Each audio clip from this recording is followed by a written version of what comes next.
ഇന്ന് 2024 സെപ്റ്റംബർ 4 ബുധനാഴ്ച. കാതിലെത്തും പത്രങ്ങൾ. മീഡിയ വൺ പോഡ്കാസ്റ്റ് ആരംഭിക്കുകയാണ്. ഇത് PT നാസർ. അൻവർ കലാപം അടങ്ങിയെന്ന മട്ടിലുള്ള തലക്കെട്ടുകളാണ് ഇന്ന് പത്രങ്ങൾ നിരത്തുന്നത്. അൻവറിൻ്റെ യുദ്ധമടക്കിയെന്നും EDGPക്കെതിരായ നീക്കം ഒതുക്കിയെന്നും മനോരമ. എല്ലാം രാജിയായി എന്ന് മാതൃഭൂമി. മുഖ്യമന്ത്രി വിലക്കി, അൻവർ കീഴടങ്ങി എന്ന് മാധ്യമം. ആ കലാപത്തിൻ്റെ പരിണതി സംബന്ധിച്ച് അങ്ങനെ പല പല വിലയിരുത്തലുകൾ. വേറെയുമുണ്ട് വാർത്തകൾ. കേൾക്കാം. ആദ്യം മലയാള മനോരമയാണ്. അൻവറിൻ്റെ യുദ്ധം അടക്കി. മനോരമ ലേഖകൻ. മാറ്റം മുഖ്യമന്ത്രിയുമായുള്ള കൂടിക്കാഴ്ചയ്ക്ക് ശേഷം. തിരുവനന്തപുരം. ഗുരുതര ആരോപണങ്ങളുമായി കഴിഞ്ഞ 2 ദിവസവും ADGP MR അജിത് കുമാറിനെതിരെ ആഞ്ഞടിച്ച ഇടത് MLA PV അൻവർ ഇന്നലെ മുഖ്യമന്ത്രിയെ കണ്ടതോടെ അയഞ്ഞു.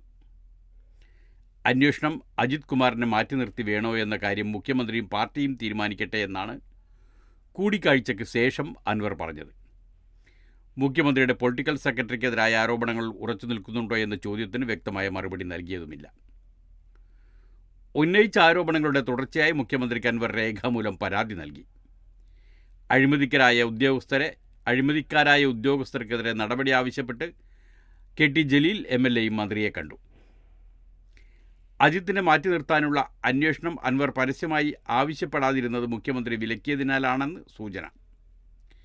പരാതികൾ ഗൗരവത്തോടെ അന്വേഷിക്കുമെന്നും മുൻവിധി വേണ്ടെന്നും സെക്രട്ടേറിയറ്റിൽ അരമണിക്കൂർ കൂടിക്കാഴ്ചയിൽ പിണറായി വിജയൻ അറിയിച്ചു. തൻ്റെ പക്കൽ തെളിവുകളുണ്ടെന്ന് അൻവർ പറഞ്ഞപ്പോൾ അന്വേഷണം നടക്കട്ടെ എന്നായിരുന്നു മുഖ്യമന്ത്രിയുടെ പ്രതികരണം. സംയമനം പാലിക്കണമെന്ന് നിർദ്ദേശിച്ചതായാണ് വിവരം.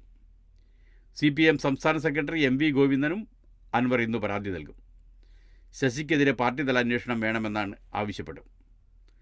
മുഖ്യമന്ത്രിയുടെ അധ്യക്ഷതയിൽ ഓൺലൈനായി ചേർന്ന ഉന്നത പോലീസ് യോഗത്തിൽ അജിത് കുമാറും പങ്കെടുത്തു.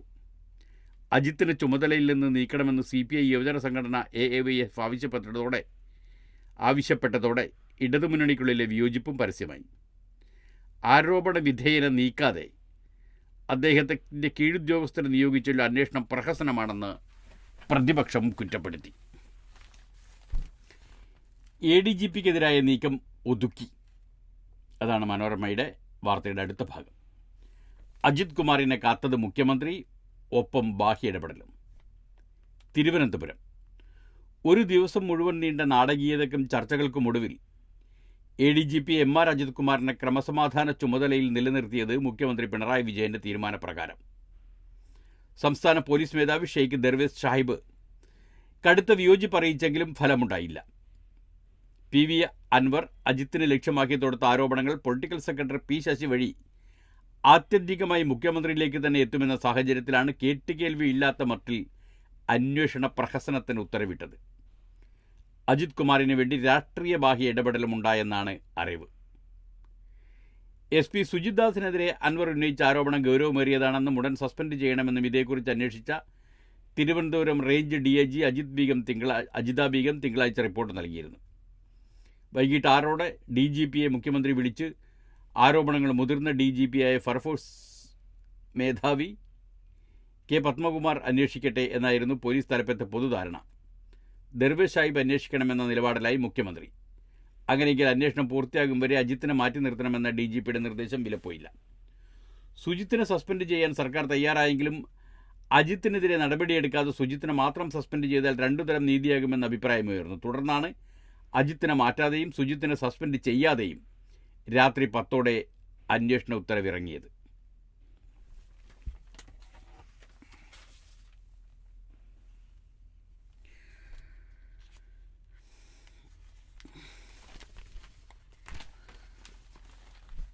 സഖാവ് എന്ന നിലയിൽ തൻ്റെ ഉത്തരവാദിത്തം കഴിഞ്ഞു എന്നാണ് അൻവർ പറയുന്നത്.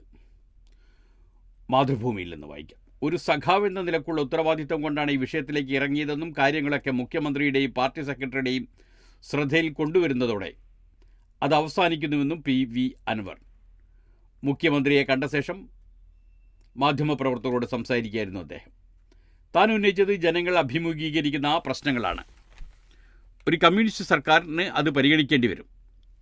താൻ പറഞ്ഞ കാര്യങ്ങളൊക്കെ മുഖ്യമന്ത്രി സശ്രദ്ധം കേട്ടു, വിശദീകരണങ്ങൾ ചോദിച്ചു. ഇനി സത്യസന്ധമായ അന്വേഷണം നടക്കും. അത് മുഖ്യമന്ത്രിയെ ഏൽപ്പിച്ചിരിക്കുകയാണ്. മുഖ്യമന്ത്രിക്ക് നൽകിയ അതേ പരാതി തന്നെ പാർട്ടി സെക്രട്ടറിക്കും നൽകും. പാർട്ടിയുടെ ഏറ്റവും ഉത്തരവാദിത്തപ്പെട്ട സഖാവാണ് മുഖ്യമന്ത്രി. ഇനി അന്വേഷണ ഏജൻസിയുമായി സഹകരിക്കുകയാണ് തൻ്റെ ഉത്തരവാദിത്തം. MR അജിത് കുമാറിനെ മാറ്റി നിർത്തണമോ വേണ്ടയോ എന്നതൊക്കെ പാർട്ടി തീരുമാനിക്കട്ടെ. അജിത് കുമാറിനെ മാറ്റി നിർത്തണമെന്ന് പറയുന്ന ആളല്ല താൻ. സഖാവ് എന്ന നിലക്കുള്ള കാര്യങ്ങൾ ചൂണ്ടിക്കാട്ടുക എന്നതാണ് ഉത്തരവാദിത്തം. പാർട്ടിയും മുഖ്യമന്ത്രിയും ഉത്തരവാദിത്തം അതിനാവശ്യമായ സംവിധാനങ്ങൾ പാർട്ടിയും മുഖ്യമന്ത്രിയും ഉത്തരവാദിത്തത്തോടെ അതിനാവശ്യമായ സംവിധാനങ്ങൾ ഒരുക്കുമെന്നാണ് വിശ്വാസം. ADGP ആ സ്ഥാനത്ത് തുടരുമ്പോൾ സത്യം തെളിയുമോ എന്ന ചോദ്യത്തിന് കാത്തിരുന്നു കാണാമെന്നായിരുന്നു അൻവറിൻ്റെ മറുപടി.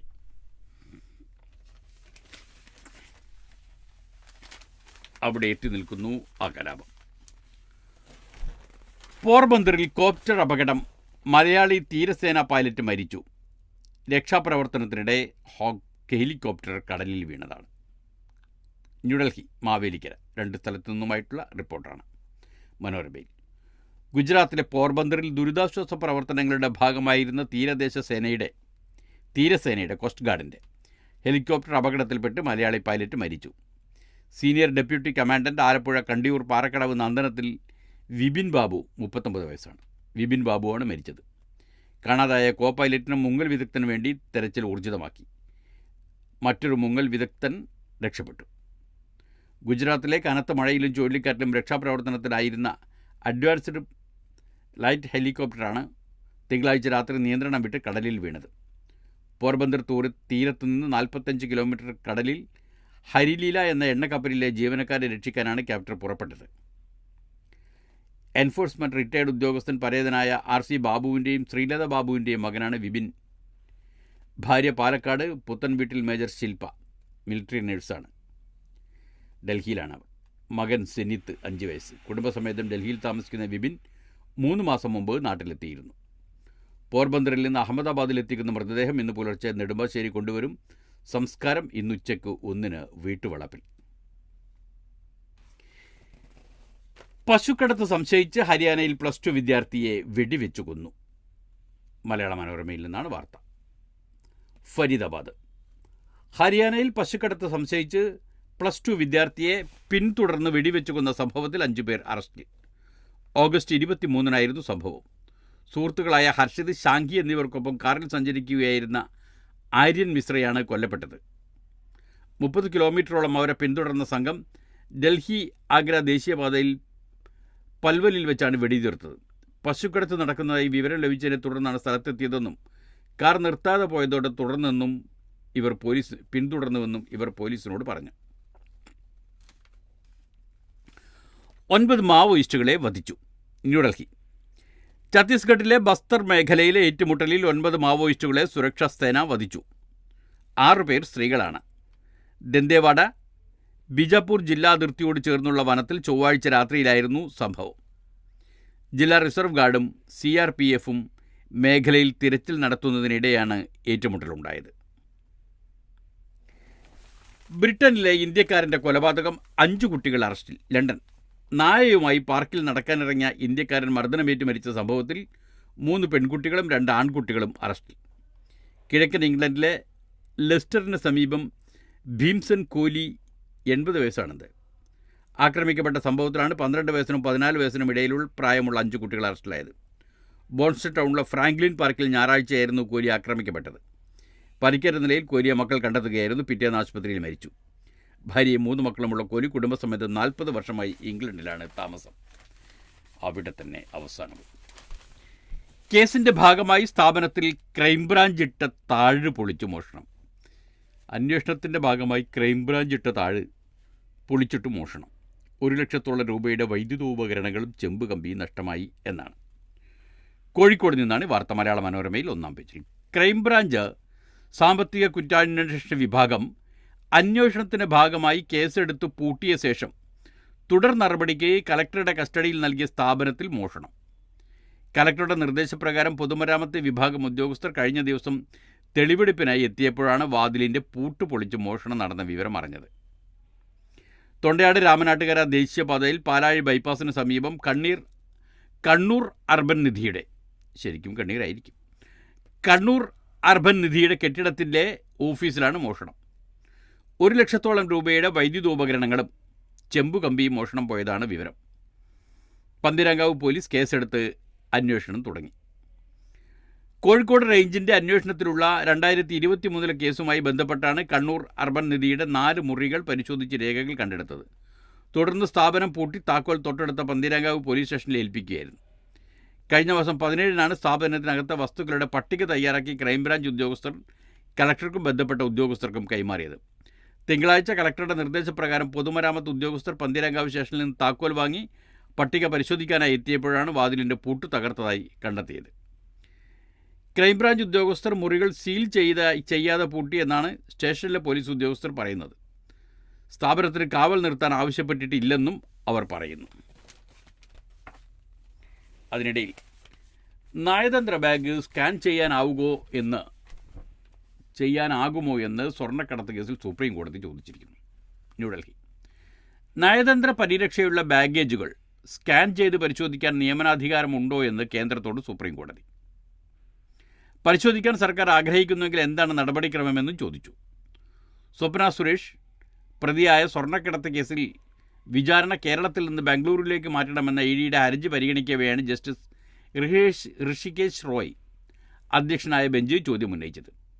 നയതന്ത്ര ബാഗ് കുറ്റകൃത്യത്തിന് ഉപയോഗിച്ചെന്ന് പ്രഥമദൃഷ്ട്യാ ബോധ്യപ്പെട്ടാൽ പരിശോധിക്കാമെന്നാണ് അഭിപ്രായമെന്ന് ഇഡിക്ക് വേണ്ടി ഹാജരായ additional solicitor general SV Raju പറഞ്ഞു.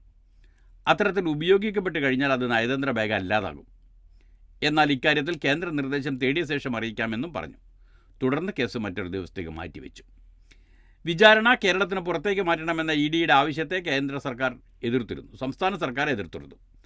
കേന്ദ്ര ഏജൻസി അന്വേഷിക്കുന്ന വിഷയത്തിൽ സംസ്ഥാനം അന്വേഷണ കമ്മീഷനെ വെച്ചതുൾപ്പെടെയുള്ള നടപടികൾ വൈകിപ്പിക്കാനാണെന്ന് ഇഡി ആരോപിക്കുന്നു. 1ഉം 2ഉം പ്രതികളായ UAE കോൺസുലേറ്റ് മുൻ PRO സരിത്ത്, കോൺസുൽ ജനറലിൻ്റെ മുൻ സെക്രട്ടറി സ്വപ്ന സുരേഷ് എന്നിവരെ കുറ്റപ്പെടുത്താതെ 3ആം പ്രതി സന്ദീപ് നായർ, 4ആം പ്രതി മുഖ്യമന്ത്രിയുടെ മുൻ പ്രിൻസിപ്പൽ സെക്രട്ടറി M ശിവശങ്കർ എന്നിവരെ പഴിചാരിയാണ് ഹർജി. വിഷവും അമൃത് ലാഭം 2.36 രൂപ. 2.36 കോടി രൂപ. അത് ഇരുളം സഹകരണ സംഘത്തിൻ്റെ വിജയകഥയാണ്. ചെന്നൈ. പാമ്പു വിഷം വിറ്റ് 3 വർഷം കൊണ്ട് തമിഴ്നാട്ടിലെ ഇരുള സഹകരണ സംഘം, ഇരുള പാമ്പു വിഷം വിറ്റ് 3 വർഷം കൊണ്ട് തമിഴ്നാട്ടിലെ ഇരുള സഹകരണ സംഘം നേടിയത് 2.36 കോടി രൂപയുടെ ലാഭം. 1800 ഗ്രാം വിഷമാണ് സംഘം രാജ്യത്തെ പ്രമുഖ ഔഷധ നിർമ്മാതാക്കൾക്ക് വിറ്റത്. സൂര്യ നായകനായ ജയ് ഭീം സിനിമയിലൂടെ രാജ്യത്തിൻ്റെ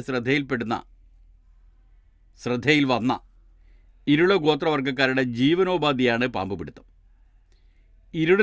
ഇരുളരിൽ നിന്ന് പാമ്പ് വിഷം ശേഖരിക്കുന്നത് 1978 നിലവിൽ വന്ന Irula snake catchers industrial cooperative സൊസൈറ്റിയാണ്. രാജ്യത്തിന് ആവശ്യമുള്ള പാമ്പു വിഷത്തിൻ്റെ 80% ശേഖരിക്കുന്നത് ഇവിടെയാണ്. മഹാബലിപുരത്തിനടുത്ത് നെമ്മേലിയിലാണ് സംഘത്തിൻ്റെ ഓഫീസും വിഷശേഖരണ കേന്ദ്രവും. സംഘത്തിന് കീഴിലുള്ള ഇരുള വിഭാഗക്കാർക്ക് ഒരു വർഷം 9,000 പാമ്പിനെ പിടിക്കാനാണ് അനുമതി. ജനവാസ കേന്ദ്രങ്ങൾ, കൃഷിയിടങ്ങൾ എന്നിവിടങ്ങളിൽ നിന്ന് പിടിക്കാം, കാട്ടിൽ നിന്ന് പറ്റില്ല. പിടികൂടി 28 ദിവസം സൂക്ഷിക്കും. 4 തവണ വിഷമെടുക്കും. പിന്നീട് കാട്ടിൽ തുറന്നുവിടും. ഒരു പാമ്പിനെ പിടിച്ചാൽ സംഘാംഗങ്ങൾക്ക് ഇനമനുസരിച്ച് 300 രൂപ മുതൽ 2,300 രൂപ വരെ ലഭിക്കും. പാമ്പ് കടിക്കുള്ള പ്രതിവിഷം നിർമ്മിക്കാനും മറ്റ് ഔഷധങ്ങളിൽ ചേർക്കാനും ഇത് ഉപയോഗിക്കുന്നുണ്ട് എന്നാണ്. ഗവർണറുടെ കാലാവധി നാളെ കഴിയും, തുടർന്നേക്കുമെന്ന് സൂചന. ഗവർണർ ആരിഫ് മുഹമ്മദ് ഖാൻ്റെ 5 വർഷത്തെ കാലാവധി വ്യാഴാഴ്ച പൂർത്തിയാകും. തൽക്കാലം അദ്ദേഹം തുടർന്നേക്കുമെന്നാണ് സൂചന. കാലാവധി പൂർത്തിയായോ അതിനു മുൻപോ ഗവർണർ സ്ഥാനത്ത് ഒഴിവ് വരുമ്പോൾ പുതിയ ആളെ നിയമിച്ച് രാഷ്ട്രപതിയുടെ വിജ്ഞാപനം വരണം. കാലാവധി കഴിഞ്ഞു പോകുന്ന ഗവർണർ പുതിയ ഗവർണർക്ക് ചുമതല കൈമാറുകയല്ല, ഹൈക്കോടതി ചീഫ് ജസ്റ്റിസ് മുമ്പ് സത്യപ്രതിജ്ഞ ചെയ്ത് പുതിയ ഗവർണർ സ്ഥാനം ഏറ്റെടുക്കുകയാണ്. കാലാവധി കഴിയുന്നതിന് മുൻപ് പുതിയ നിയമത്തിനുള്ള വിജ്ഞാപനം വന്നില്ലെങ്കിൽ നിലവിലുള്ള ഗവർണർക്ക് തലസ്ഥാനത്ത് തുടരാം. അതിന് കാലാവധി നിശ്ചയിച്ചിട്ടില്ല. പുതിയ ഗവർണറെ നിശ്ചയിക്കുന്നതുവരെ മാസങ്ങളിങ്ങനെ തുടർന്ന രീതിയുണ്ട്. ബുധനാഴ്ച ഗവർണർ കോട്ടയത്ത് സൂര്യകാലടി മനയിൽ വിനായക ചതുർത്ഥിയുമായി ബന്ധപ്പെട്ട ചടങ്ങിൽ പങ്കെടുക്കുന്നുണ്ട്. ഇന്നാണത്. വ്യാഴാഴ്ച അദ്ദേഹം സന്ദർശകർക്ക് സമയം അനുവദിച്ചിട്ടുണ്ട്. ഈ മാസം പകുതി വരെ അദ്ദേഹത്തിൻ്റെ അതിഥികൾ രാജ്ഭവനിൽ താമസിക്കുന്നുണ്ട്. സർക്കാരുമായി നിരന്തരം ഏറ്റുമുട്ടലുകൾക്ക് BJP സംസ്ഥാന രാഷ്ട്രീയത്തിൽ അനുകൂല അന്തരീക്ഷം സൃഷ്ടിക്കുന്നതിന് കാരണമായിട്ടുണ്ടെന്ന വിലയിരുത്തൽ കേന്ദ്ര ഭരണ നേതൃത്വത്തിനുണ്ട്. ഉന്നത വിദ്യാഭ്യാസ രംഗത്ത് ചാൻസലർ എന്ന നിലയിൽ ഗവർണർക്കുള്ള അധികാരം അദ്ദേഹം ഫലപ്രദമായി ഉപയോഗിച്ചത് ആ രംഗത്തുള്ള അഴിമതി പുറത്തു കൊണ്ടുവരാൻ സഹായിച്ചെന്നാണ് കേന്ദ്ര വിലയിരുത്തൽ.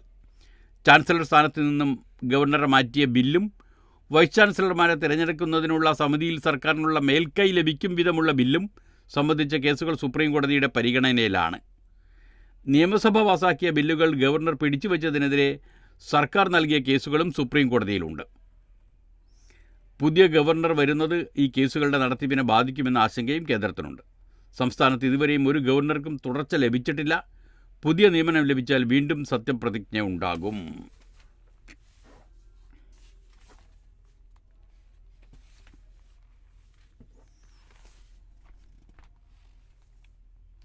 തൃശ്ശൂർ പൂരം അന്വേഷണ റിപ്പോർട്ട് എവിടെ? മാതൃഭൂമിയിലാണ് ഈ ചോദ്യം. തൃശ്ശൂർ കഴിഞ്ഞ തൃശ്ശൂർ പൂരത്തിനിടെ വെടിക്കെട്ട് വൈകിയതുൾപ്പെടെയുള്ള പ്രശ്നങ്ങൾക്ക് പിന്നിൽ ഗൂഢാലോചനയാണെന്ന ആരോപണം വീണ്ടും സജീവമാകുന്നു. പ്രശ്നങ്ങൾക്ക് പിന്നിൽ ADGP MR Ajith Kumar ആയിരുന്നുവെന്ന PV Anwar MLA യുടെ കുറ്റപ്പെടുത്തലിനെ തുടർന്നാണിത്. പൂരദിവസം തൃശ്ശൂരിലുണ്ടായിരുന്ന അജിത് കുമാറിൻ്റെ നിർദ്ദേശപ്രകാരമാണ് അന്നത്തെ city police commissioner Ankit Ashokan പ്രവർത്തിച്ചതെന്ന ആരോപണം ഉയരുന്നുണ്ട്. സംഭവം കഴിഞ്ഞ് 5 മാസമായിട്ടും ഇത് സംബന്ധിച്ച് അന്വേഷണ റിപ്പോർട്ട് പുറത്തുവിട്ടിട്ടില്ല. പോലീസ് നടപടിയെ ന്യായീകരിക്കുന്നതിനാലാണ് റിപ്പോർട്ട് പരസ്യപ്പെടുത്തെടുത്തതെന്നാണ് ആരോപണം. അന്വേഷണ റിപ്പോർട്ട് പുറത്തുവിടണമെന്ന് CPI നേതാവ് VS സുനിൽകുമാർ ആവശ്യപ്പെട്ടു. പൂരം അലങ്കോലമാക്കിയതിന് പിന്നിൽ ആസൂത്രിത ഗൂഢാലോചനയുണ്ട്. പോലീസ് മാത്രമല്ല, പൂരം നടത്തിപ്പുമായി ബന്ധപ്പെട്ട ചിലരും പിന്നിലുണ്ടെന്ന് സുനിൽകുമാർ കുറ്റപ്പെടുത്തുന്നു. അതേസമയം സുനിൽകുമാറും മന്ത്രി K രാജനുമാണ് പോലീസുമായി ഗൂഢാലോചന നടത്തി പൂരം അട്ടിമറിച്ചതെന്ന് BJP തൃശ്ശൂർ ജില്ലാ പ്രസിഡന്റ് KK അനീഷ് കുമാർ ആരോപിച്ചു. പൂരം പ്രശ്നത്തിൽ രാഷ്ട്രീയ മുതലെടുപ്പ് അനുവദിക്കില്ലെന്ന് തിരുവമ്പാടി ദേവസ്വം സെക്രട്ടറി K ഗിരീഷ് കുമാർ പറഞ്ഞു. സംഭവത്തിൽ ജുഡീഷ്യൽ അന്വേഷണം വേണമെന്ന് പാറമേക്കാവ് ദേവസ്വം സെക്രട്ടറി G രാജേഷ് ആവശ്യപ്പെട്ടു. തൃശ്ശൂർ പൂരം അലങ്കോലമാക്കിയതിനെക്കുറിച്ച് ജുഡീഷ്യൽ അന്വേഷണം നടത്തണമെന്ന് ഇക്കാര്യം ആവശ്യപ്പെട്ട് മുഖ്യമന്ത്രിക്ക് കത്ത് നൽകുമെന്നും മുതിർന്ന കോൺഗ്രസ് നേതാവ് K മുരളീധരൻ പറഞ്ഞു. കമ്മീഷൻ വിചാരിച്ചാൽ പൂരം കലങ്ങില്ലെന്ന് നേരത്തെ പറഞ്ഞിരുന്നു. അതിൽ അജിത് കുമാറിന് പങ്കുണ്ടെന്ന വെളിപ്പെടുത്തലാണ് ഇപ്പോൾ വരുന്നത്. പൂരം കലക്കിയതിനെക്കുറിച്ചുള്ള അന്വേഷണ റിപ്പോർട്ട് ഇതുവരെ പുറത്തു വന്നിട്ടില്ല. അതുകൊണ്ടാണ് ജുഡീഷ്യൽ അന്വേഷണം വേണമെന്ന് ആവശ്യപ്പെടുന്നത്, K മുരളീധരൻ പറഞ്ഞു.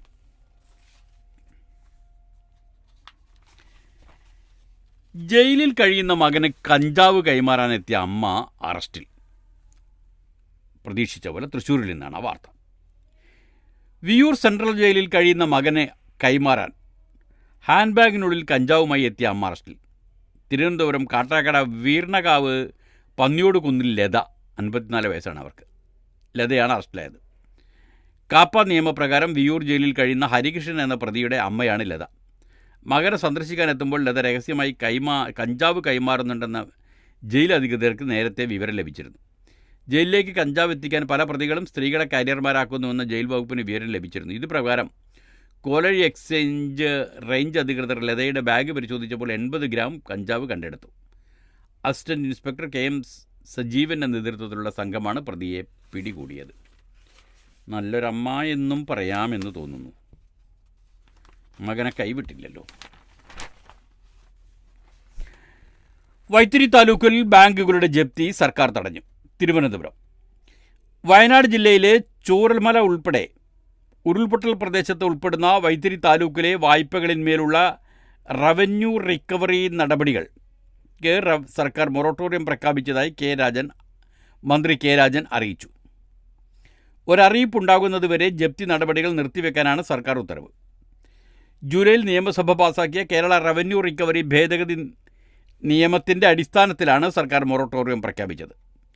സാധാരണഗതിയിൽ ജപ്തി നടപടികൾ നേരിടുമ്പോൾ റവന്യൂ മന്ത്രിയുടെ ഉത്തരവിൽ ജപ്തി സ്റ്റേ ചെയ്യാനും കുടിശ്ശിക തുക തവണകളായി അടക്കാനും അനുമതി നൽകിയിരുന്നു. എന്നാൽ ചില ബാങ്കുകൾ നൽകിയ പരാതിയുടെ അടിസ്ഥാനത്തിൽ സർക്കാരിന് ബാങ്കുകളുടെ ജപ്തി നടപടികൾ സ്റ്റേ ചെയ്യാനുള്ള അധികാരമില്ലെന്ന് കോടതി വിധിച്ചു. ഈ വിധി ഒട്ടേറെ സാധാരണക്കാരെ ബാധിച്ചു. തുടർന്നാണ് റവന്യൂ റിക്കവറി ഭേദഗതി ബില്ല് അവതരിപ്പിച്ചത്. സെൻറ്റ് സ്റ്റീഫൻസ് ന്യൂനപക്ഷ കോട്ട പ്രവേശനത്തിൽ അനിശ്ചിതത്വം. ന്യൂഡൽഹി. ഡൽഹി സെൻറ്റ് സ്റ്റീഫൻസ് കോളേജിൽ ക്രിസ്ത്യൻ ന്യൂനപക്ഷ വിഭാഗത്തിൽ പ്രവേശനം നേടിയ 150-ലേറെ വിദ്യാർത്ഥികളുടെ കാര്യത്തിൽ അനിശ്ചിതത്വം തുടരുന്നു. ഇതിൽ മലയാളികളുമുണ്ട്. സെൻറ്റ് സ്റ്റീഫൻസ് അധികൃതർ നൽകിയ പട്ടികയിലെ വിദ്യാർത്ഥികളുടെ പ്രവേശനം ഡൽഹി സർവകലാശാല അംഗീകരിക്കാത്തതാണ് വിഷയം. ക്രിസ്ത്യൻ വിഭാഗത്തിൽ അനുവദിച്ചാൽ കൂടുതൽ സീറ്റുകൾ പ്രവേശനം നൽകിയെന്നും ആകെയുള്ള സീറ്റുകൾ പലതും ഒഴിച്ചിട്ടിരിക്കുന്നുവെന്നുമാണ് സർവകലാശാലയുടെ ആരോപണം. അതേസമയം ക്രിസ്ത്യൻ വിഭാഗത്തിൽ പ്രവേശനം നേടിയ വിദ്യാർത്ഥികളുടെ പട്ടിക കോളേജ് വെബ്സൈറ്റിൽ പ്രസിദ്ധീകരിച്ചു. സർവകലാശാലയിൽ 1-ാം വർഷ ക്ലാസുകൾ ആരംഭിച്ചിട്ട് ഒരാഴ്ച കഴിഞ്ഞു. പ്രവേശനം ഉറപ്പാക്കാനായിട്ടില്ലെങ്കിലും കോളേജ് അധികൃതരുടെ നിർദ്ദേശമനുസരിച്ച് വിദ്യാർത്ഥികൾ ക്ലാസുകളിൽ എത്തുന്നുണ്ട്. ജീസസ് ആൻഡ് മേരി കോളേജിലെ വിദ്യാർത്ഥികൾക്ക് പോർട്ടൽ വഴി നടപടികൾ പൂർത്തിയാക്കാൻ കഴിഞ്ഞ ദിവസം അനുമതി ലഭിച്ചിരുന്നു. രാഹുൽ ഗാന്ധിയെ പങ്കെടുപ്പിക്കാൻ നടൻ വിജയ്. ചെന്നൈ. പാർട്ടിയുടെ ആദ്യ സമ്മേളനത്തിൽ കോൺഗ്രസ് നേതാവ് രാഹുൽ ഗാന്ധിയെ പങ്കെടുപ്പിക്കാൻ നടൻ വിജയ് ശ്രമിക്കുന്നതായി സൂചന. കോൺഗ്രസ് കേന്ദ്ര നേതൃത്വവുമായി നടൻ ഇക്കാര്യം ചർച്ച ചെയ്തുവെന്നാണ് റിപ്പോർട്ട്. മുഖ്യമന്ത്രിമാരായ പിണറായി വിജയൻ, രേവന്ത് റെഡ്ഡി, ചന്ദ്രബാബു നായിഡു, ഉപമുഖ്യമന്ത്രി DK ശിവകുമാർ എന്നിവരെ പങ്കെടുപ്പിക്കാനും നീക്കമുണ്ട്. 2009 രാഹുലുമായി കൂടിക്കാഴ്ച നടത്തിയതിന് പിന്നാലെ വിജയ് കോൺഗ്രസിൽ ചേരുമെന്ന പ്രചാരണം സജീവമായിരുന്നു. ആരാധകരുടെ പിന്തുണയുടെ കരുത്തിൽ പാർട്ടി തുടങ്ങാൻ രാഹുൽ ഉപദേശിച്ചെന്നും പറയപ്പെടുന്നുണ്ട്. രാഹുൽ അങ്ങനെയൊക്കെ ഉപദേശിക്കുന്നു.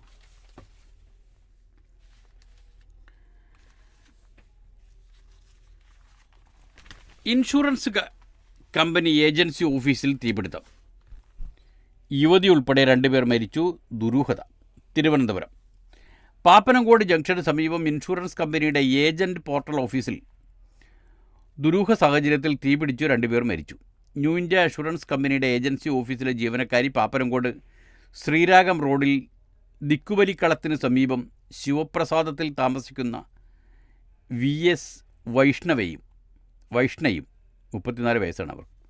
ഒരു പുരുഷനുമാണ് മരിച്ചത്. ഇയാളെ തിരിച്ചറിഞ്ഞിട്ടില്ല. ഇത് വൈഷ്ണയുടെ ഭർത്താവ് ബിനുകുമാർ ആണോ എന്ന് പോലീസ് സംശയിക്കുന്നുണ്ട്.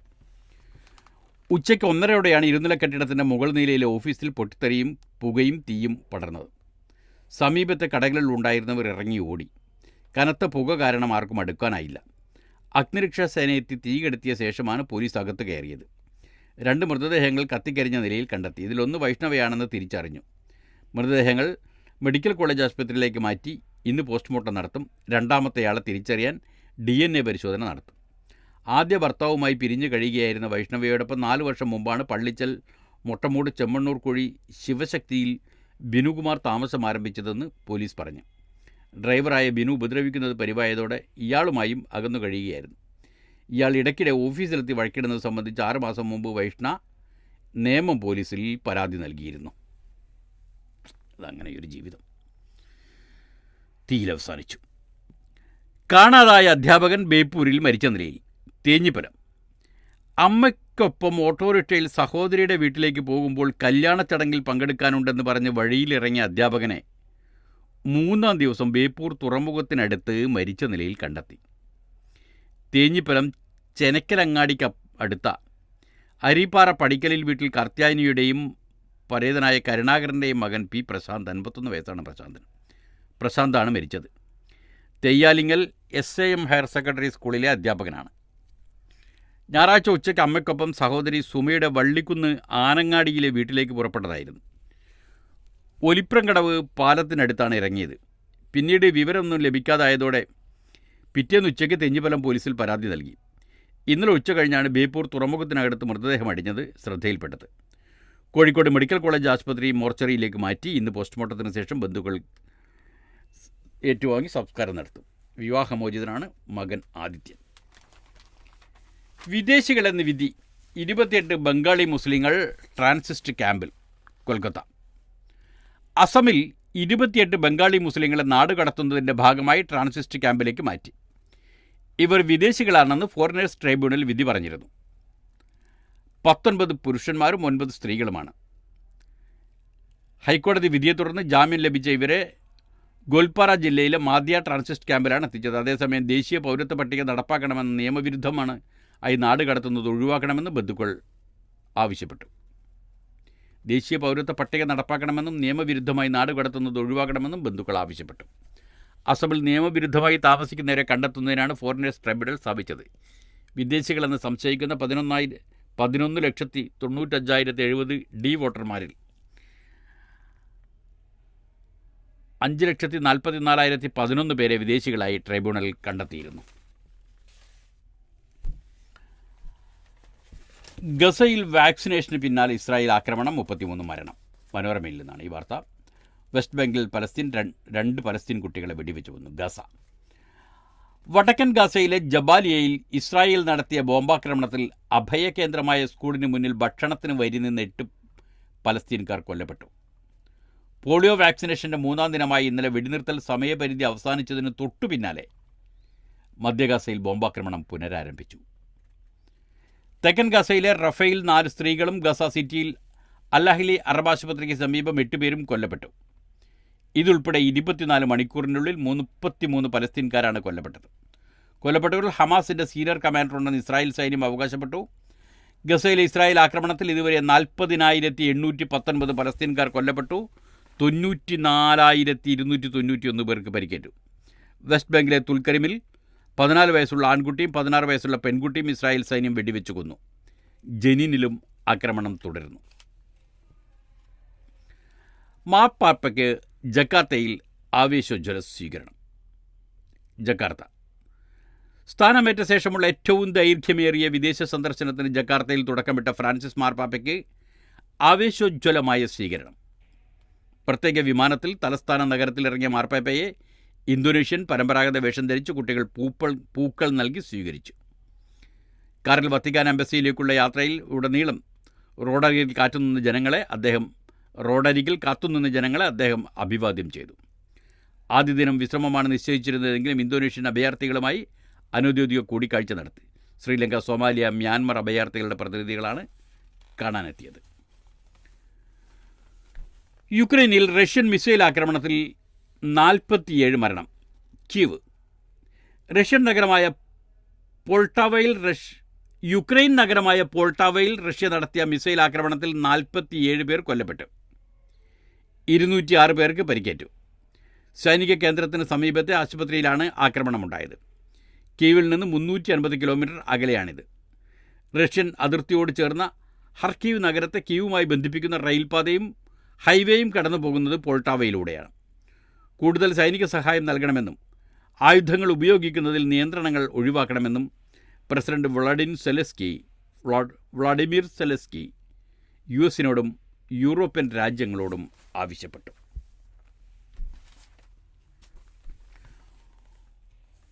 കോങ്കോയിൽ ജയിൽ ചാട്ടത്തിനിടെ തിക്കും തിരക്കും, 129 മരണം. കിൻഷാസ. കോങ്കോയിലെ തിങ്ങി നിറഞ്ഞ ജയിലിൽ നിന്ന് ചാടാനുള്ള ശ്രമത്തിനിടയിലുണ്ടായ തിക്കിലും തിരക്കിലും വെടിവെപ്പിലും 129 പേർ മരിച്ചു. 24 തടവുകാർ പോലീസിന്റെ വെടിയേറ്റാണ് മരിച്ചത്. പരിക്കേറ്റ 59 പേരെ ആശുപത്രിയിൽ പ്രവേശിപ്പിച്ചതായും ചിലത് വനിതാ തടവുകാർ ബലാത്സംഗം ചെയ്യപ്പെട്ടതായും കോങ്കോ ആഭ്യന്തരമന്ത്രി ജാക്വിൻ ഷബാനി പറഞ്ഞു. തിങ്കളാഴ്ച പുലർച്ചെ കിൻഷാസയിലെ മഗാല സെൻട്രൽ ജയിലിലാണ് സംഭവം. തടവ് പുള്ളികളുടെ ആക്രമണത്തിൽ ജയിലിൻ്റെ ഒരു ഭാഗം കത്തിപ്പോയിട്ടുണ്ട്. 1500 പേർക്ക് കഴിയാനുള്ള ജയിലിൽ 12,000-ലേറെ തടവുകാരാണുള്ളത്. ഇവരിൽ ഭൂരിഭാഗവും വിചാരണ കാത്തു കഴിയുന്നവരാണ്. 2017-ലും ഈ ജയിലിൽ നിന്ന് നിരവധി തടവുകാർ ചാടിയിട്ടുണ്ട്. ബംഗ്ലാദേശ് വികസനത്തിന് പൂർണ്ണ പിന്തുണ ചൈന. ധാക്ക. ബംഗ്ലാദേശിൻ്റെ വികസനത്തിന് പൂർണ്ണ പിന്തുണ നൽകുമെന്ന് നയതന്ത്ര പ്രതിനിധിയായ യാവോ വെൻ. ബംഗ്ലാദേശ് ചൈന സഹകരണത്തിന് ഏറെ സാധ്യതയുണ്ടെന്നും അദ്ദേഹം പറഞ്ഞു. ബംഗ്ലാദേശ് ജമാഅത്തെ ഇസ്ലാമി ആസ്ഥാനത്ത് അമീർ ഷഫീഖ് റഹ്മാനുമായി നടത്തിയ കൂടിക്കാഴ്ചയിലാണ് അദ്ദേഹം ഇക്കാര്യം വ്യക്തമാക്കിയത്. ചൈന ബംഗ്ലാദേശിൻ്റെ പ്രധാനപ്പെട്ട വികസന പങ്കാളിയാണെന്ന് അഭിപ്രായപ്പെട്ട അമീർ ഡോക്ടർ ഷഫീഖ് റഹ്മാൻ രാജ്യത്ത് കൂടുതൽ നിക്ഷേപത്തിന് ചൈന തയ്യാറാകണമെന്നും ആവശ്യപ്പെട്ടു. റോഹിംഗ്യൻ സമൂഹത്തിൻ്റെ പുനരധിവാസത്തിന് ചൈന മുൻകൈയെടുക്കണമെന്നും നിർദ്ദേശവും അദ്ദേഹം മുന്നോട്ട് വെച്ചു.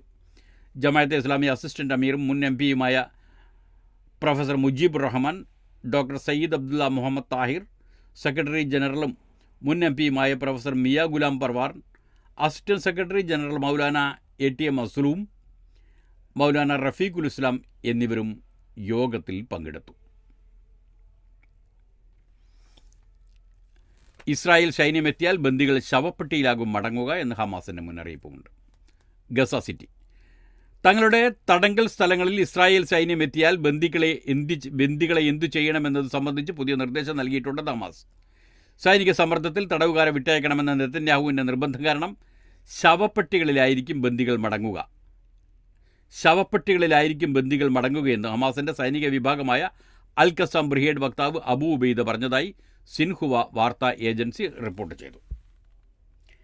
നേരിട്ടുള്ള വ്യോമാക്രമണത്തിലൂടെ ഡസൻ കണക്കിന് ആളുകളെ ഇസ്രായേൽ ബോധപൂർവം കൊലപ്പെടുത്തി. അതിനു പുറമെ സങ്കുചിത താൽപ്പര്യങ്ങൾക്കായി തടവുകാരുടെ കൈമാറ്റ ഇടപാട് മനഃപൂർവ്വം തടസ്സപ്പെടുത്തി. അതിനാൽ ബന്ദികളുടെ മരണത്തിൻ്റെ പൂർണ്ണ ഉത്തരവാദിത്തം ഇസ്രായേൽ പ്രധാനമന്ത്രി ബെന്യാമിൻ നെതന്യാഹുവിനും ഇസ്രായേൽ സൈന്യത്തിനുമാണെന്ന് ഹമാസ് വക്താവ് വ്യക്തമാക്കി. ഇതോടുകൂടി ഇന്നത്തെ വാർത്തകൾ ഇവിടെ അവസാനിക്കുന്നു. നാളത്തെ വാർത്തകൾ നാളെ കേൾക്കാം. നന്ദി.